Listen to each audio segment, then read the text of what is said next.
Hi everyone, this is week 7 for the YouTube Pagan Challenge. How do you view sacred texts or mythology? I think in general, a sacred text or even a mythology, if you'd like to tap into that for your practice, can certainly inspire, help bring inspiration, guidance, or even build context or supply or provide context for one's path. I could also see them providing a sense of validity or authenticity too for one's path, as odd as that might sound. Working, or rather, a lot of us get raised up in a monotheistic tradition. Not everybody, it's changing, but a lot of us have. So when you're walking away from something that has, like a sacred text, for example, it's good to walk towards something. So I can totally understand why someone would want to have some kind of a sacred text, sacred scripture, folklore, mythology to hang their hat on, at least in the beginning, or for your whole practice. But speaking from my own experience, that's not really something that I rely on, actually.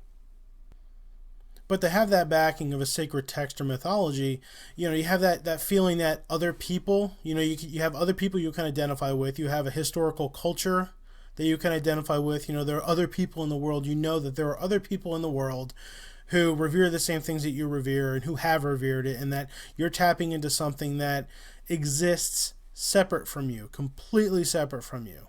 So, like I was saying before, you're going from one thing to another, and that's good, and it can be very comforting and it can help with that religious transition, certainly. It's also nice to have a historical context, some kind of a place, a historical place for your practice to dwell in, to come from, to have that anchoring, that root, that sense of thing, that sense of self, that sense of place and being, that substance, that validity, that authenticity.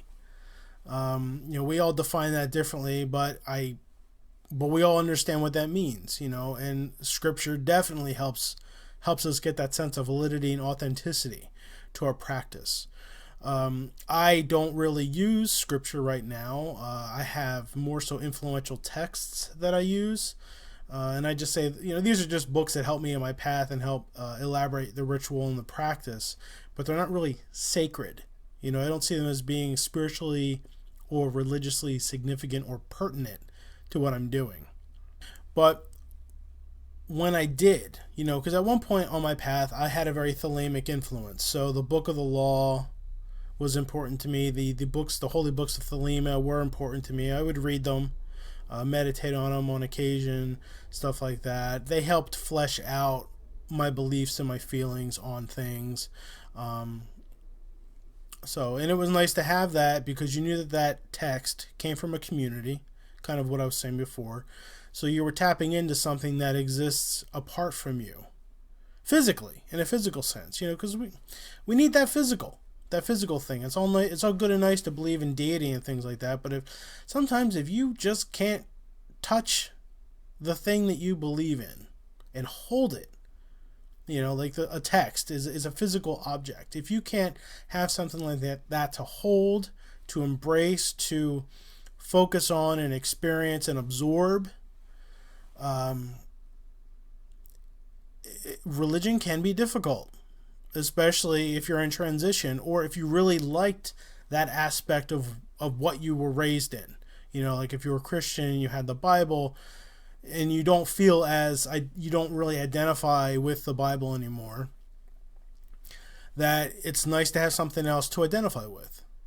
So if it's, the Nag Hammadi or the Nag Hammadi, I can't even think of some of these texts. The Book of the Law. I don't know if the Mahabharata or I don't think that really.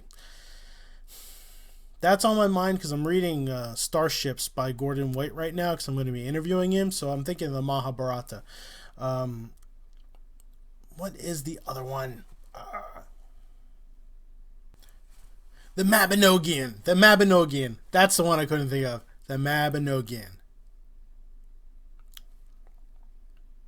I can't think of other texts. It doesn't matter. It doesn't matter, because I don't need to know them. Ay. But sometimes having texts are nice. Now, as far as influential mythology, in my practice, I already went into it. You know, the Jersey Devil. That story helps add some lore to it. I have a very animistic practice, and it's very localized. So, South Jersey culture is my basis, and there's no sacred texts to South Jersey that I know of. So, but as far as influential books go, you know, historical books, academic books that are dealing with witchcraft and things like that. Um, those are my inspiration. You know, modern authors like Peter Patton, Lee Morgan, Jen McGarry. You know, um, it's Owen Davies. Just, you know, Ronald Hutton. The people that are writing the stuff that I'm interested in reading right now. So those are my influential texts. I don't see them as being sacred. You know, they're not holy. They're not sacred to me, but they're very influential. So, so that's my view on sacred texts. They're great to have. They'll help you transition. They'll help give context and inspiration to your path, especially if you identify with a particular culture. You know, like if you know Celts or Italian or Egyptian or whatever. You know, so they're nice to have. It's nice when you have that because it gives you this whole wonderful foundation to absorb and explore and just dwell within. So, you know, in some ways I do envy people that have that, but it was never for me. So short and sweet, that's my video for week 7 of the YouTube Pagan Challenge. Hope you enjoyed it.